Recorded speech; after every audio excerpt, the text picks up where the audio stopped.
Vamos abrir as nossas Bíblias no Evangelho de Lucas, capítulo 2. Enquanto nós nos preparamos, as crianças até 5 anos de idade podem se dirigir às suas salas. Os professores estão ali ao final para acompanhá-las, crianças até 5 anos de idade. Para os que ficamos, vamos abrir as nossas Bíblias em Lucas, capítulo 2. Nós leremos do verso 1 ao 21. Lucas, capítulo 2. Diz assim a palavra do Senhor. Naqueles dias foi publicado um decreto de César Augusto, convocando toda a população do império para recensear-se. O primeiro recenseamento, foi feito quando Quirino era governador da Síria. Todos iam alistar-se, cada um à sua própria cidade. José também subiu da Galiléia, da cidade de Nazaré, para a Judéia, a cidade de Davi, chamada Belém, por ser ele da casa e família de Davi, a fim de alistar-se com Maria, sua esposa, que estava grávida. Estando eles ali, aconteceu completarem-se-lhe os dias. Ela deu à luz o seu filho primogênito, faixou e deitou em uma manjedoura, porque não havia lugar para eles na hospedaria. Havia naquela mesma região pastores que viviam nos campos e guardavam o seu rebanho durante as vigílias da noite. E um anjo do Senhor desceu aonde eles estavam, e a glória do Senhor brilhou ao redor deles, e ficaram tomados de grande temor. O anjo, porém, lhes disse: Não temais, eis que vos trago boa nova de grande alegria, que o será para todo o povo. É que hoje vos nasceu na cidade de Davi o Salvador, que é Cristo o Senhor. Isso vos servirá de sinal: encontrareis uma criança envolta em faixas e deitada em manjedoura. Subitamente, apareceu com o anjo uma multidão da milícia celestial, louvando a Deus e dizendo: Glória a Deus nas maiores alturas e paz na terra entre os homens a quem Ele quer bem. E ausentando-se deles os anjos para o céu, diziam os pastores uns aos outros: Vamos até Belém e vejamos os acontecimentos que o Senhor nos deu a conhecer. Foram apressadamente e acharam Maria e José e a criança deitada na manjedoura. Vendo, divulgaram o que lhes tinha sido dito a respeito deste menino. Todos os que ouviram se admiraram das coisas referidas pelos pastores. Maria, porém, guardava todas essas palavras, meditando-as no coração. Voltaram então os pastores, glorificando e louvando a Deus, por tudo o que tinham ouvido e visto, como lhes fora anunciado. Até aqui. Vamos orar? Pai, obrigado pela palavra que o Senhor nos dá. Obrigado porque o Senhor inspirou essa palavra, porque o Senhor determinou que ela fosse escrita, porque o Senhor providenciou para que ela fosse preservada ao longo dos séculos, fosse traduzida e hoje a tivéssemos aqui em nossas mãos. Fala conosco nessa noite, exorta-nos, edifica a nossa fé. Rogamos a iluminação do Teu Espírito Santo para que possamos aprender do Senhor e assim obedecer. É o que rogamos em nome de Jesus. Amém. Irmãos, em 14 de maio de 1948, algo extraordinário aconteceu para o povo judeu. Após séculos de sofrimento, de dispersão pelo mundo, de perseguições, e mais recentemente naquele contexto, depois do horror do Holocausto vivido na Segunda Guerra Mundial, aquela foi uma data em que foi proclamado a independência do Estado de Israel. Naquele dia, David Ben-Gurion, primeiro-ministro provisório, leu uma declaração de independência. Quando a notícia foi transmitida pelo rádio, judeus ao redor do mundo choraram de emoção. Em Tel Aviv e Jerusalém, multidões tomaram as ruas, dançando, inebriados pela notícia de que os judeus finalmente teriam o seu próprio Estado. Para eles, aquilo até mesmo parecia um milagre. Sobreviventes dos campos de concentração, judeus da diáspora e aqueles que já estavam no Levante celebraram com lágrimas nos olhos. Agora, voltemos mais de 2000 anos no tempo. O povo de Israel não apenas esperava pelo retorno à sua terra, mas aguardava ansiosamente pela vinda do Messias. Eles estavam sob o domínio do Império Romano, eles estavam vivendo em uma terra que não era sua, uma terra que era sua, mas na verdade eles não tinham liberdade naquela terra. As profecias falavam de um rei que viria trazer libertação ao povo. Mas os séculos se passaram e muitos começaram a perder a esperança. Foi então que numa noite tranquila em Belém, veio ao mundo o Salvador. O nascimento de Jesus não foi apenas um marco na história, mas o cumprimento da maior promessa de Deus, a salvação das pessoas oriundas de todos os povos, a começar pelo povo de Israel, pelos judeus que aguardavam a manifestação do Messias prometido. O tema dessa passagem que nós consideramos nessa noite é a narrativa do nascimento do Redentor. Lucas nos apresenta então, em primeiro lugar, a ocasião do nascimento. Veja aí os versos 1 a 8 da sua Bíblia. Nesses primeiros 8 versos, Lucas apresenta um relato detalhado do nascimento do Salvador. Lucas aqui agiu como um verdadeiro historiador. Ele buscou apresentar todas as informações possíveis, disponíveis, sobre o tempo, o lugar e os acontecimentos do tempo em que Jesus nasceu. Lucas nos ensina que Jesus nasceu no tempo do imperador César Augusto. Esse imperador foi muito importante na história antiga. Paulo denomina em Gálatas esse período como no tempo da vinda de Cristo como a plenitude dos tempos. César Augusto foi o primeiro imperador romano, ele foi o sucessor político do notório Júlio César, famoso grande general que expandiu os domínios romanos pela Gália. César Augusto reinou em torno do ano 27 a 14 a.C. Ele expandiu o seu poder, o poder de Roma, fez grandes edificações na cidade e deixou escrito em um livro seu, das suas memórias políticas, que ele encontrou Roma em tijolos de barro e a transformou em uma cidade de mármore. Esse mesmo imperador usava um título muito curioso, título de Divi Filius, ou seja, filho de um deus, fazendo referência a Júlio César, o seu pai adotivo, que havia sido divinizado pelo Senado romano após a sua morte. Mas apesar dessa pretensão do imperador romano, o evangelista Lucas nos apresenta aqui o relato do nascimento do verdadeiro Filho de Deus. Jesus é o verdadeiro Filho de Deus e não César Augusto. O nascimento de Jesus se deu no tempo em que Augusto convocou um recenseamento por todo o império. Esse recenseamento era uma espécie de alistamento para finalidades tributárias. Isso aconteceu, diz-nos Lucas ainda, no tempo em que Quirino era o governador da Síria. O texto diz então que José saiu da cidade de Nazaré, na Galiléia, onde ele vivia com a sua esposa Maria, que já havia concebido pelo poder do Espírito Santo e carregava no seu ventre a bendita pessoa de Jesus, nosso Senhor e Salvador, Deus encarnado. Então eles se dirigiram para Belém, na Judéia, a cidade da sua família, lugar onde ele havia nascido, na cidade do rei Davi, diz o texto. A razão desse movimento de Nazaré para Belém, para se alistarem, é porque muito provavelmente José tivesse alguma espécie de terreno ou de propriedade familiar em Belém, e por isso a lei romana de Augusto exigia que o proprietário retornasse até a sua terra para ser alistado ali e pagar um imposto. Nós podemos dizer que, de certa forma, José foi para Belém para pagar o IPTU, ou o ITR. Esse evento nos mostra como a soberania de Deus move os acontecimentos do mundo e o coração dos reis e dos poderosos para o cumprimento dos seus propósitos. O profeta Miqueias, no capítulo 5, verso 2 do seu livro, já havia profetizado a respeito do nascimento do Messias. Nesse texto muito conhecido nosso, ele diz que o Messias deveria nascer na pequena Belém. J.C. Riley, um importante comentarista bíblico do século XIX, comentando esse texto, diz algo que nós devemos reter no nosso coração. Ele diz o seguinte: o coração do crente deve ter conforto na lembrança do governo providencial de Deus no mundo. Um verdadeiro cristão nunca deve ser muito comovido ou perturbado pela conduta dos governantes da terra. Ele deve ver com o olho da fé uma mão dominando tudo o que eles fazem para o louvor e glória de Deus.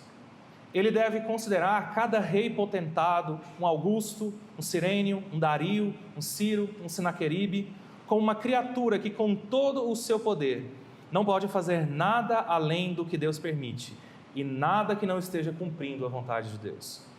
E quando os governantes deste mundo se colocam contra o Senhor, ele deve se consolar com as palavras de Salomão: há um mais elevado do que eles.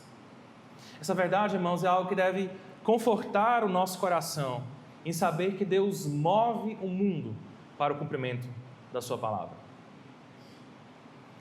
Nenhuma circunstância é capaz de impedir a realização dos propósitos de Deus. Pelo contrário, Ele move todas as coisas para que a sua vontade seja cumprida. Nada escapa do seu domínio e governo soberanos. Mesmo que para nós, muitas vezes, as coisas parecem ter saído do controle, nós devemos estar sempre conscientes que nada foge do controle de Deus. Que sabe tudo o que acontecerá, porque Ele decretou todas as coisas que acontecem, e Ele tem total domínio sobre as circunstâncias.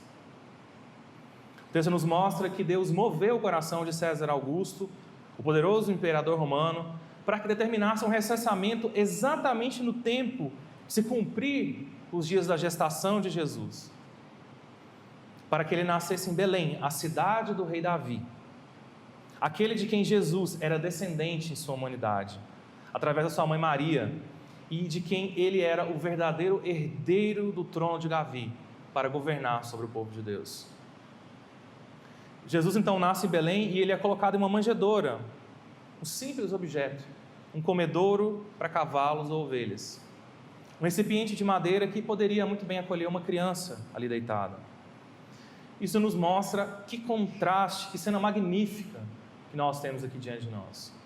O Criador de todo o universo, o próprio Deus, a segunda pessoa da Trindade, deitado em uma humilde manjedoura, sem nenhuma pompa, sem nenhuma glória, nenhum luxo. Isso nos lembra exatamente as palavras de Paulo na sua epístola aos Filipenses, aonde ele descreve o Senhor Jesus como aquele que, sendo Deus, com toda a sua glória, se esvaziou das suas prerrogativas divinas, assumindo a nossa natureza humana, se humilhando como servo. Aquele, irmãos, que é o próprio Senhor e Criador de todas as coisas. Em segundo lugar, Lucas nos apresenta aí o anúncio do nascimento. Volte seus olhos novamente para os versos 8 a 14.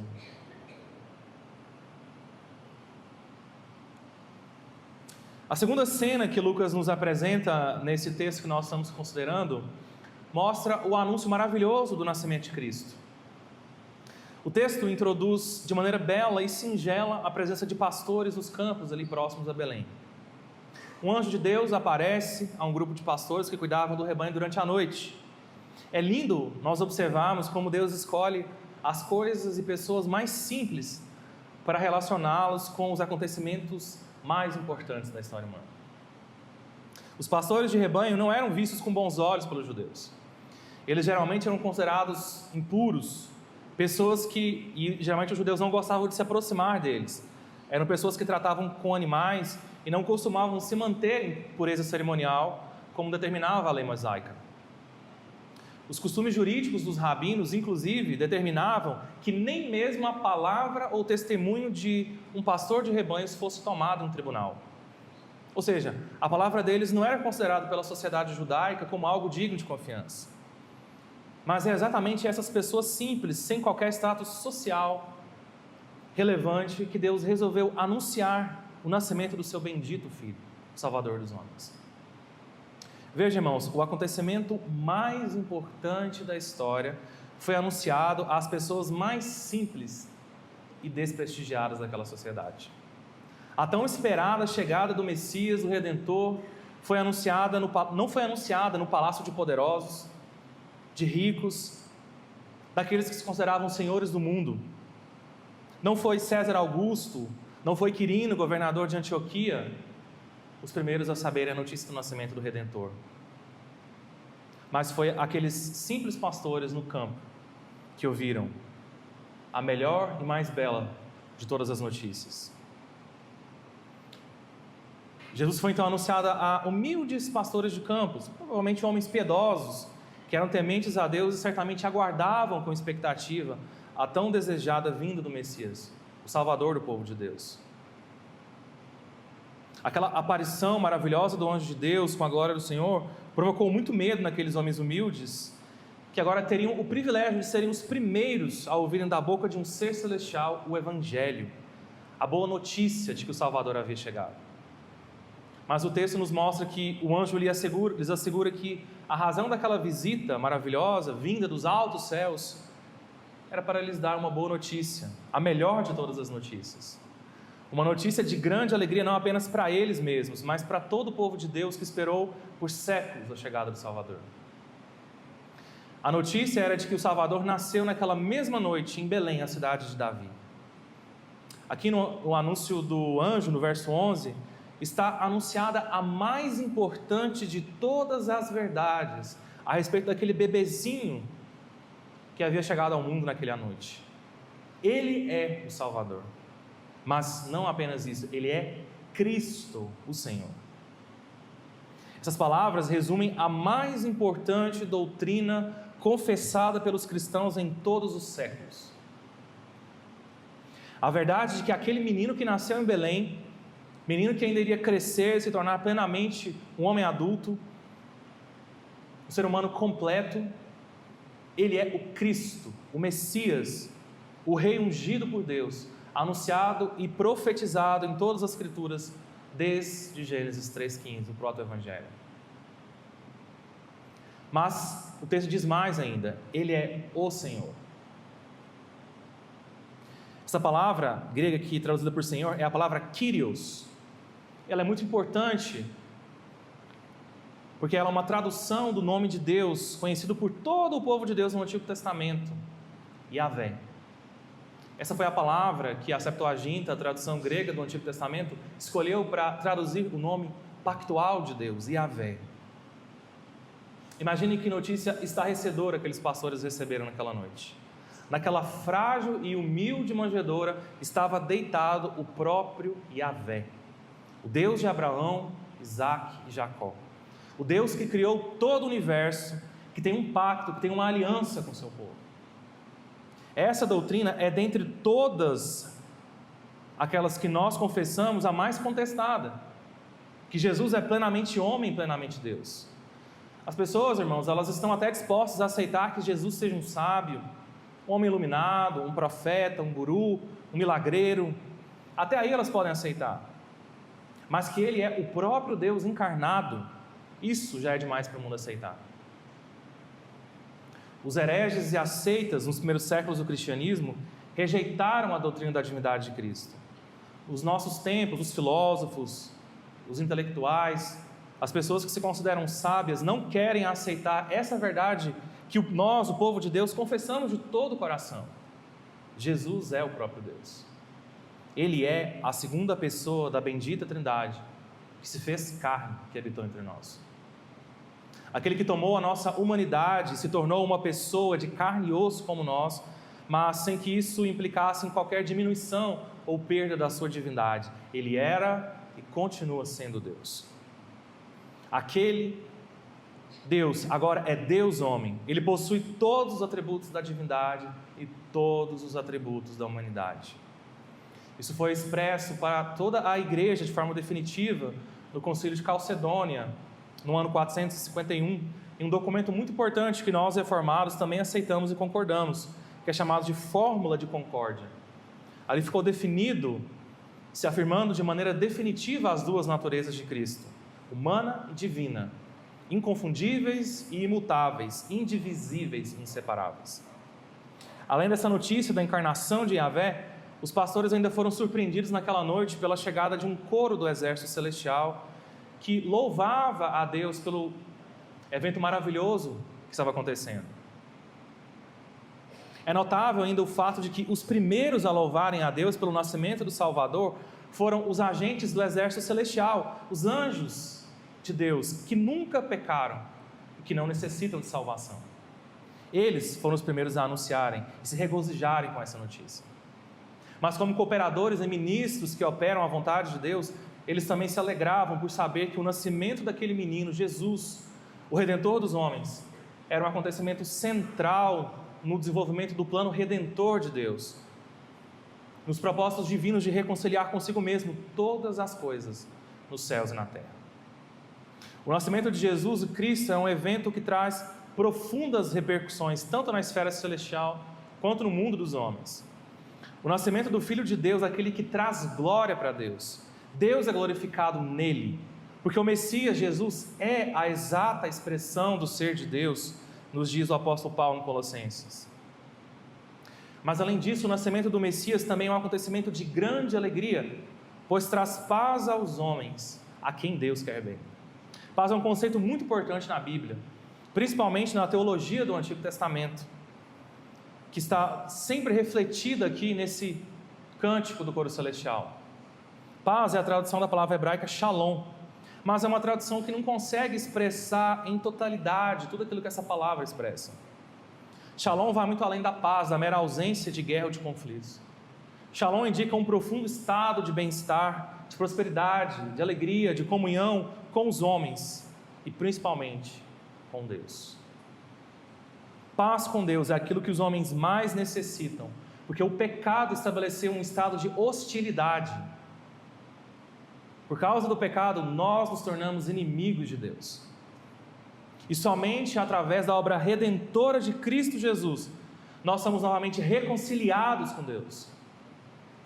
Paulo fala sobre isso em Romanos capítulo 5, no verso 1, quando ele diz: justificados, pois, mediante a fé, temos paz com Deus, por meio do nosso Senhor Jesus Cristo.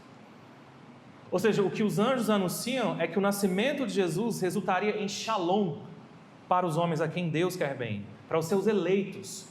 Jesus é o cumprimento de todas as promessas de Deus desde os dias de Adão até aquele momento.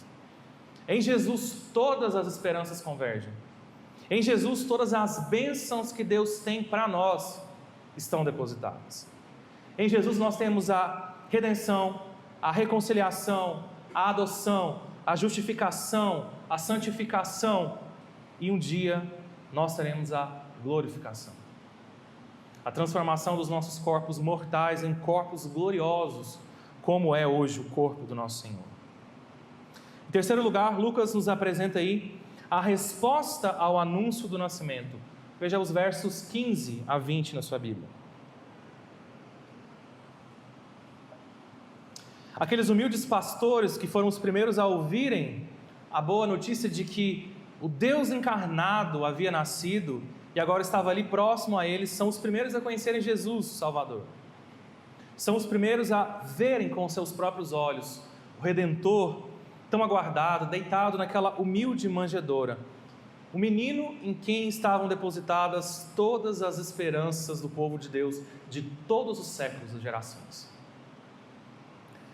Ao meditar na passagem dos pastores que receberam o anúncio celestial do nascimento de Jesus, nós somos chamados a refletir sobre a prontidão da obediência à voz de Deus.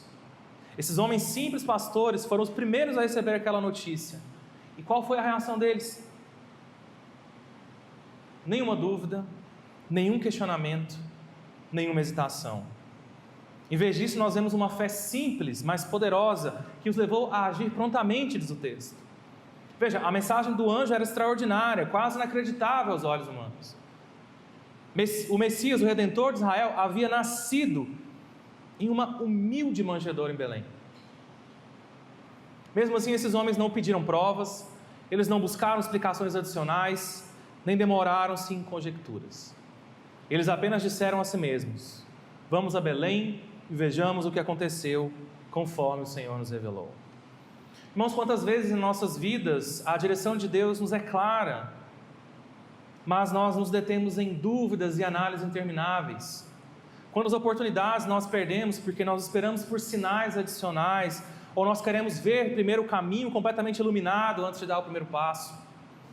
Os pastores nos ensinam que quando o caminho do dever é claro, a única resposta aceitável é a obediência imediata. Eles não apenas ouviram, mas também agiram. Não apenas creram, mas correram em direção àquilo que lhes foi revelado. O texto diz que eles foram apressadamente, e ao chegarem, encontraram tudo exatamente como Deus havia prometido. A sua fé simples foi recompensada ricamente.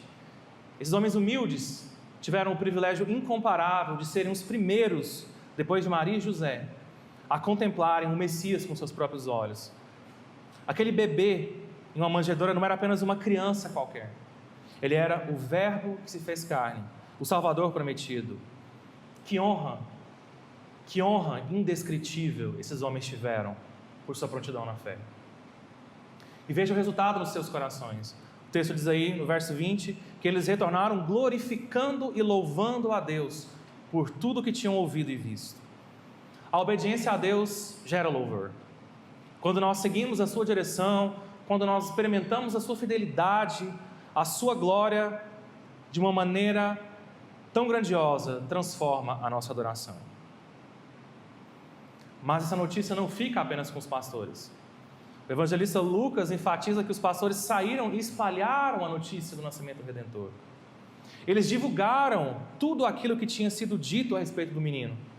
Ou seja, eles anunciaram aquilo que os anjos lhes haviam anunciado, que o Salvador prometido por Deus havia finalmente nascido. E que, portanto, uma nova era iniciava-se para o povo de Deus, para aqueles que aguardavam ansiosamente pela vinda do Redentor, aquele que havia sido profetizado pelos profetas de Israel e tão desejado pelo povo de Deus. Os pastores, aqueles que foram os primeiros receptores da mensagem da chegada do Salvador, agora eles mesmos se tornaram instrumentos de proclamação do Evangelho. O tempo de espera havia acabado. O Salvador já havia nascido, do modo mais humilde, longe dos palácios, dos centros de poder e de riqueza, na pequena cidade de Belém. Lucas então nos mostra, os versos 18 a 20, 3 reações diferentes em relação àqueles eventos. Os ouvintes daquela proclamação ficaram cheios de admiração.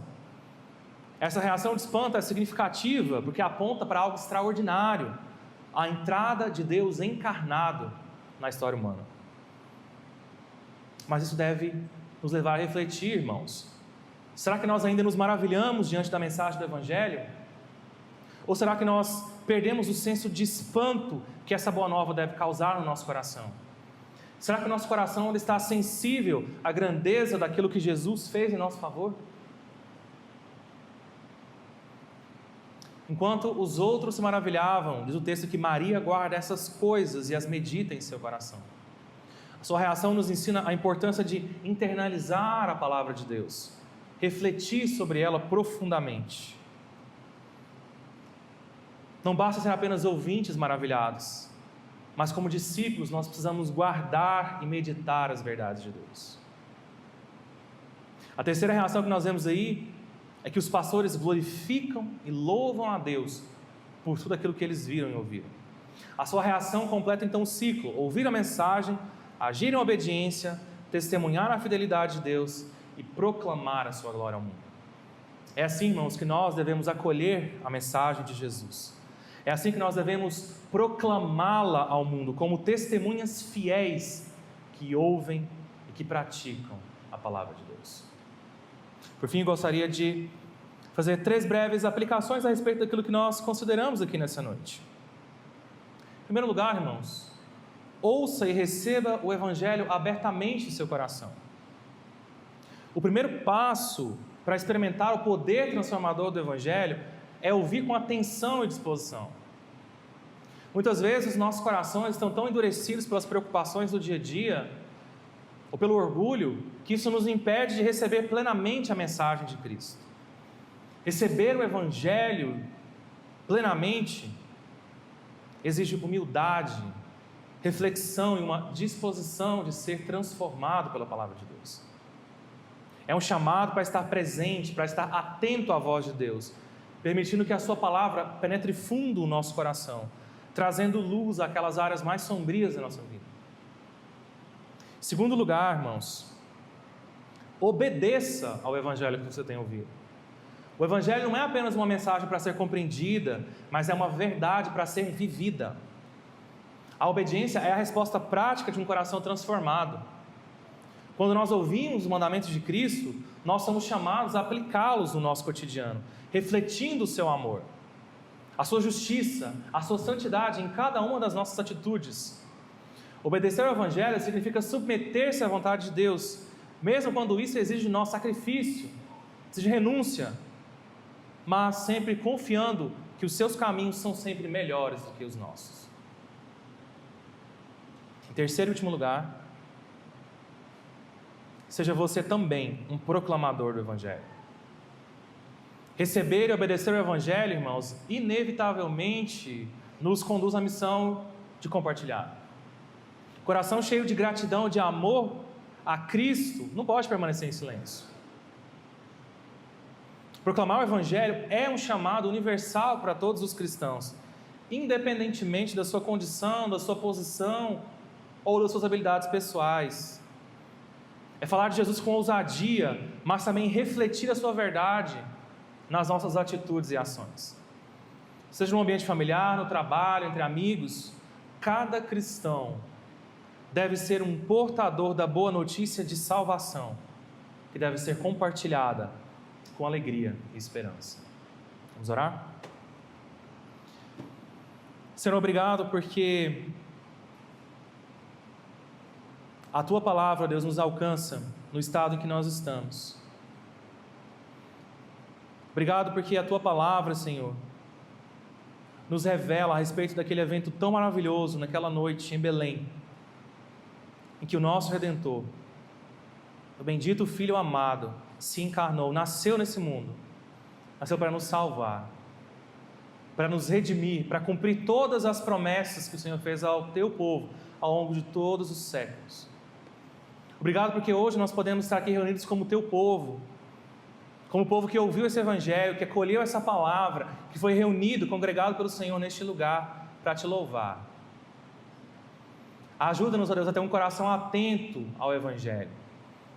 Não permita, ó Deus, que o nosso coração se acostume com essa boa notícia, se familiarize com isso de tal forma que nós não sejamos mais tocados pela verdade do Evangelho, pela verdade de que nada podíamos fazer para nos salvar, mas que tudo foi feito pelo nosso Senhor e Salvador Jesus. Ajuda-nos a viver da maneira que Te agrada, com o coração grato ao Senhor por aquilo que foi feito por nós na cruz, aquilo que nós jamais poderíamos fazer, uma tão grande salvação que o Senhor nos concedeu em Cristo Jesus. Dá-nos também ousadia para que sejamos fiéis testemunhas do Senhor, proclamando o Evangelho na nossa geração, mesmo nesses momentos em que a Tua palavra, Senhor, não é popular, mesmo nesses momentos em que podemos ser rejeitados, humilhados, rejeitados pelas pessoas. Dá-nos a coragem de proclamar essa palavra, a única e verdadeira palavra de esperança que o mundo precisa nesses dias. O Evangelho da graça de Jesus Cristo, que nós recebemos gratuitamente. É o que rogamos ao Senhor nessa noite, no nome dEle, de Jesus, o nosso Senhor. Amém.